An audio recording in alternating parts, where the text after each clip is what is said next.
Ferwafa yatangaje ko umutoza w'ikipe y'igihugu Rwanda Amavubi Torsten Frank Spittler atazongererwa amasezerano nyuma y'ibiganiro byari bimaze iminsi. Niki cyabaye?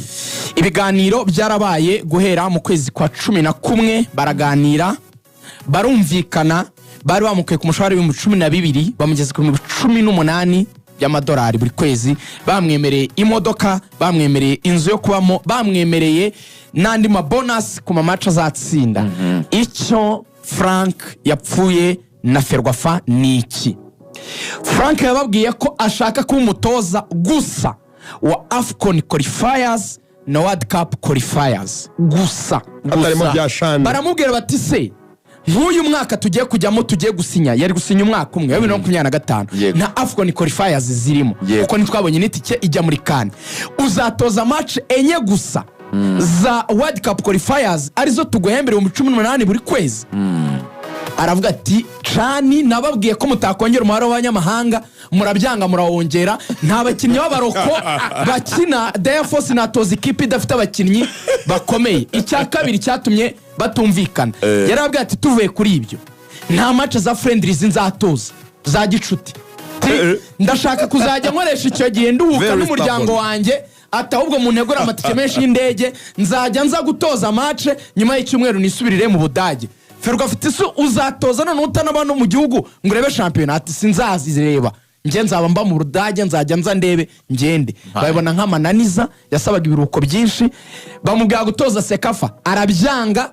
We baravuga ati rero ni nkaho ari wari gutegeka 100% gushaka kujya muri retirement, anakora part time job mu Rwanda. Tubyemeye part time. Hanyuma ubwo baraganira ibiganiro birangira nyine batemeranyije, baratandukana. Umugore yifuzaga ko bagaruka rwose mu Rwanda, ariko Tosen yarabyanze. Ejo tuzaza tuganira noneho ido nido aho ibintu byageze kugera ibiganiro bikora kuduhaye n'ingenzi nuko Ferwafa yavuze ko umusimbura baramutumenyesha avugwa ni mu kwa kabiri. Mu kwa kabiri agomba kuduha umutozo kuko ejo twamenye n'izina rivugwa cyane. Tombora igikombe cy'amahoro bakubwiye ko iraza gukorwa rya nabonye amahoro bacishikana. Ferwafa yandikiye amakipe tombora ndumvira uyu munsi. Tombora iri ku munsi w'ejo kwa gatanu, tombora yuko amakipe azahura muri kimwe cy'umunani kirangiza. Ubwo resultat ntabwo twazicamo cyane kuko dufite iminota mike, ahubwo yababwira yabaye na operation ya Kigali yagiye gushakira irubavure zirita waburi Kigali batsinda bigoranye cyane equipe ya Etincelle ibitego 3-1, ariko nabonye umuzamu ikipe ya Etincelle yabirekaga bikajyamo. Igitego cya gatatu nakibonye nanjye navuga ni hano hantu ntabwo byoroshye, ibaze gutera kufra yagafashe gutya byoroshye, ntabwo azamuye amaboko, we yasimbutse ariko amaboko biranye batsinda igitego kuri Franklin Wanyebor. Umukino sekeje yasa naho hararema kana, ariko nyine ubwo AS Kigali nayo nabanyamujyi bumvikana, nabwo bakoresha ubunyamujyi bwabo kugira ngo bari uburyo ba progress bajya muri kimwe cy'umunani kirangiza. Ubwo Umunyarwanda akeneye kumenya amakipe yabonye qualification binyuze muri izi playoffs, ndetse n'amakipe 8 yaba exempted kuri izi jonjora ry'ibanze, na yahagomba gutomborana amakipe 16 agomba gukuraza gahura. Ibutsa abanyarwanda uko bihagaze. Yego ndahera ku makipe 4 yo mu cyiciro cya kabiri yabonye itike gukina kimwe cy'umunani kirangiza. Ubwo ni ikipe ya Nyanza FC rwose mu karere ka Nyanza, harimo ikipe ya City Boys, ni ikipe rwose y'abahungu ba Haji ni murumuna wa Gorilla. Hanyuma kandi ni ikipe mu cyiciro cya kabiri ni ikipe ya AS Muhanga nayo rwose irimo, ndetse n'ikipe y'Intare. Ubwo izo ni ikipe enye ziriyongera ku Magaju, ziriyongera kuri Musanze, zikiyongera kuri AS Kigali twavugaga, zikiyongera kandi ku ikipe ya Rutsiro. Akaba amakipe 8 yamaze kubona itike yo gukina kimwe cy'umunani kirangiza. Hanyuma andi makipe yarategereje ko haboneka n'umunani yo bita seeded teams, cyangwa se ya makipe nyine ataraciye muri aya round ya mbere. Ubwo na makipe yitwe neza mu gikombe cy'amahoro cy'umwaka ushize, harimo ikipe ya Police FC, ni ikipe cyegukanye umwaka ushize. Harimo kandi ikipe ya Bugesera bahuriye ku mukino wa nyuma, hakazamo ikipe ya Rayon Sport, hakazamo ikipe ya APR, harimo ikipe ya Gasogi, harimo ikipe ya Mukura, Gorilla ndetse n'ikipe ya Vision. Akaba amakipe 16 ku munsi w'ejo azatomborana uko azahura muri kimwe cy'umunani kirangiza. Biragaragara ko ashobora kubamo amashoke kuko twabonye amakipe n'ubona akomeye akatisha itike. Reka turebe ko tombora izabisiga, turi ikipe izasimbura Police FC ifite igikombe cy'amahoro cy'umwaka ushize. Ekipe ya PFC yakiriye rutayizamu na Monyenjira muri V8 gitangaza yitwa Sheikh Jibril Watara. Uyu yavutse muri 1999, bivuze ko afite imyaka 25 niyo yujuje.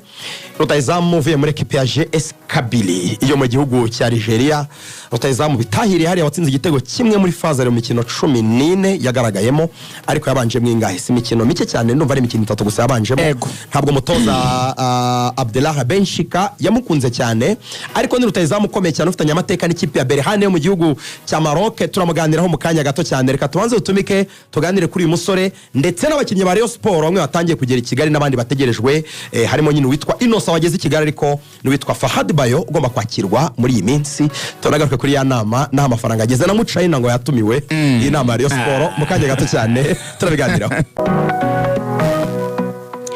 Cheikh Djibril Ouattara yazamukiye muri ekipe yitwa Bobo yahari ASF Bobo yo muri Burkina, ni ikipe hari ya Bobo Dioulasso, aho uyu musore yanavukiye yerekeje muri ekipe ya Berhane 2018, sezo ya mbere 2018-2019, urumva ko amaze igihe kirekire akina ku rwego ruhambaye cyane. Yaje gutizwa muri OC Safi yo muri Maroc, agaruka muri Berhane, ubu yakinaga muri ekipe ya GS Kabylie yamurekuye. Mbere yuko twinjira kuri detail rugaje ubanza wibutsa abantu uko bagomba gutsindira ibihembo by'ejo muri Ikubire Lotto. Harimo igihembo cya miliyoni y'amafaranga y'u Rwanda ndetse na moto igomba gutangwa, ariko n'imodoka ku itariki 30. n'ibihembo biremereye abantu bagomba gukina uhereye nonaha. Wabivuze sinongeraho byinshi, ndavuga ijambo rimwe gusa.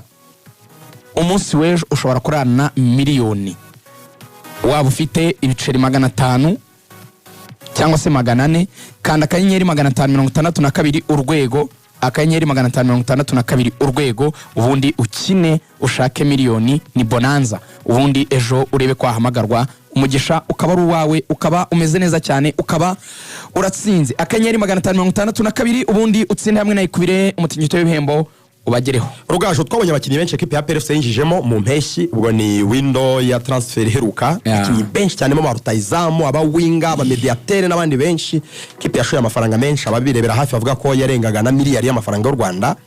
Ariko ni message ikomeye bikabije, ikomeye cyane kwinjiza abakinnyi batatu abakina imbere, aba winga babiri na rutahizamu mu kwezi kwa mbere, muri transfer y'ukwezi kwa mbere.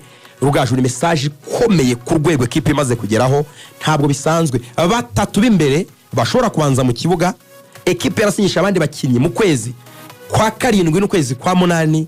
abakunzi ba PL ntekereza ko ntibigeze bifuza imyaka myiza baryoheye nk'iyi. Ushobora kuba mu kibuga bitameze neza, ariko commitment yo kubaka ekipe ikomeye ku bakunzi ba PLFC no ku buyobozi bw'ikipe ntekereza ko ubu ntibishidikanywa. Yabayeho mu mapolitike atandukanye ikipe ya APR kuva ishingwa, ubundi cyari igitekerezo cyo kugira ngo abasirikare bari ku rugamba rwo kubohora igihugu cyacu cy'u Rwanda bajya babona uburyo bidagadura muri discipline zigiye zitandukanye, bwo football nayo yari irimo.